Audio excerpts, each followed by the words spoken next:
27 years of marriage, and I have never been able to bring something up without him getting defensive and flipping it back on me. I'm tired.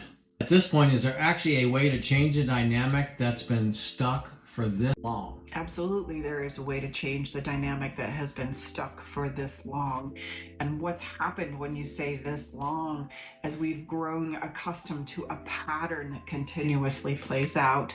On one side, we have someone who, when those emotions, those awkward, uncomfortable feelings and thoughts come up because something is pointed out, flip it around in order to literally deflect. And I do that as a human being because I don't want to have to. I don't know how to. I don't have a lot of practice in being able to translate my thoughts and feelings into a language that I can understand. On the flip side of us, I have someone, a beautiful human being also, that is trying to do everything possible in order to gain some progress or some understanding in a new direction so that we can create a different pattern or a new experience between us. And in this place, right, I'm going to constantly be feeling blamed and I have my own patterning in regards to how I engage with all of that, and that creates the us in the in-between. And so I want you to see, this is why we always say there's no one person, that the responsibility of both of these fall on our ability to engage in these very difficult conversations, these very difficult moments. And we all need to learn the skills in order to be able to communicate our thoughts and feelings. Why we also say most relationships end because they run out of emotional gas, not because we don't love and care about each other or see the potential and possibility in the us, if we could just get to the point where we could create that measure. So what would be one thing for this, and thank you for this question,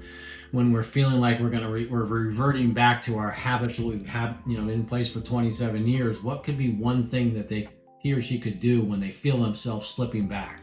Help me understand. If I were in your shoes, I'd say, help me understand why you always feel the need when I bring up these difficult things to flip it back on me. And that might be, yeah, no. But you've said the thing that got everyone to start thinking about things in a different way. I also would encourage truth telling, like, I'm feeling really exhausted and I can't keep doing this.